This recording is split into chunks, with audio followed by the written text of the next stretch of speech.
السلام عليكم ورحمة الله وبركاته. بسم الله الرحمن الرحيم نحمده ونصلي على رسوله الكريم أما بعد.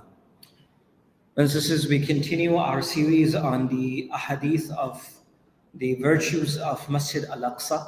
We began this series last week and now we're up to the 6th hadith.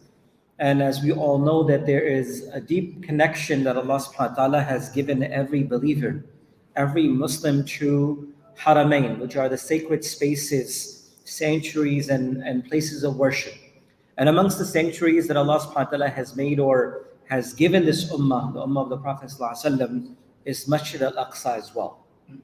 So with regards to that, the hadith is when Hudayfa ibn al-Yaman radiyallahu anhu qal, Hudayfa bin Yaman radiyallahu anhu qal, and he says, and just a little bit about Hudayfa radiyallahu anhu, there's a lot that we can talk about, but Hudayfa radiyallahu anhu is that companion of the Prophet sallallahu alaihi wasallam who had traveled in multiple places and became victorious in so many locations. And it is mentioned that in one of the locations where Hudayfa bin Yaman radiyallahu anhu had reached, he was partaking of the food one day and a morsel fell down from his hand to a cloth that was clean, the table where they were eating.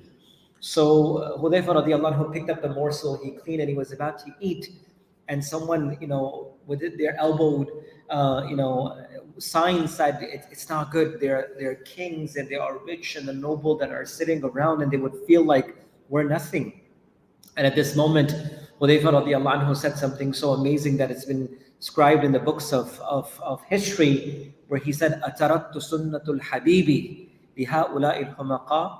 Do you want me to forego and leave the sunnah of my beloved for any individual or any of the fools? Meaning, do you want me to let go of the beloved teachings of the Prophet ﷺ that he has taught us, which are the greatest of the manners? So Hudayfa radiallahu anhu's life and his excellence with the connection of the Prophet ﷺ. قال أن رسول الله صلى الله عليه وسلم قال لا اعتكاف إلا في المساجد الثلاث المسجد الحرام ومسجد النبوي ومسجد بيت المقدس أو كما قال عليه الصلاة والسلام رواه البيهقي في السنن الكبرى. Hudayfa bin Yaman radiallahu anhu reports that the Messenger of Allah sallallahu alaihi wasallam said, the most superior i'tikaf, the most rewarding i'tikaf, which refers to seclusion, is that of the 3 masajid.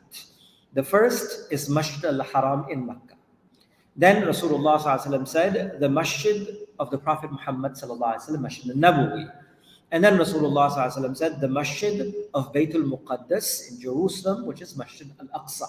So Rasulullah sallallahu alaihi wasallam said, these are the 3 places which have the greatest of the rewards when a person is doing i'tikaf.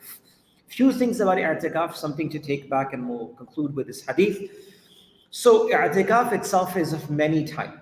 One of the i'tikaf that we all are aware of is the i'tikaf that we do in the month of Ramadan, Sunnah Muakkada al-Kifaya, which means a group of individuals seclude themselves for 10 complete days. The last Ashra, or if there are 9 days according to the sighting of the moon, they are secluding themselves from all of their needs and necessities, and they don't leave the masjid unless there is a necessity for the restroom or anything else, and they seclude themselves. And having enough people in a community, it's necessary as a sunnah upon the entire community to fulfill. So there are certain selected individuals, mashallah, who make this as an intention, and they do this every single year. So that is a component that is compulsory. But another type of i'tikaf is known as nafal i'tikaf itself. And nafal i'tikaf is something that can be done anytime. It does not require for us to stay in the night or fast in the morning. But ulama have mentioned, and I hope that all of us inshallah can practice this, is that when we enter this masjid or any masjid and you're entering inside the masjid, send your salawat and your blessings on the Prophet sallallahu alaihi wasallam. Allahumma salli ala Muhammad wa ala ali Muhammad. Or in any capacity you can, recite the dua of entering the masjid, Allahumma aftah li abwaba rahmatik. And the third thing you should do, and all of us should do, is make the niyat of i'tikaf so long as you will be in the masjid. Even though it's for 15 minutes, it's for 20 minutes, nadaitu sunnatul i'tikaf ma dumtu fi hadhihi al-masjid. Oh Allah, I make the niyyah of sunnah i'tikaf for so long as I will be in this masjid.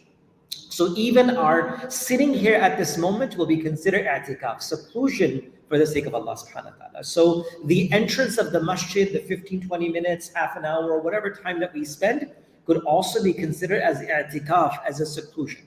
So from amongst the dua and prayers that we find from the books of Ahaadeeth and from the scholars, is that along with the dua of the masjid, along with the durood on the Prophet ﷺ, we should all make niyat. And if we don't know the Arabic of it, we can make it in any language possible. So we should make the niyat of i'tikaf for all the time that we are in the masjid. So the reward of our ibadat, our presence in the house of Allah subhanahu wa ta'ala increases. But in this particular hadith, Rasulullah ﷺ is speaking about the prolonged period of i'tikaf that is done in Ramadan. So if a person has the ability, if Allah subhanahu wa ta'ala gives someone the tawfiq to do so, the greatest of the reward will be to do i'tikaf in Masjid Al-Haram, in the Kaaba, in the vicinity of Makkah.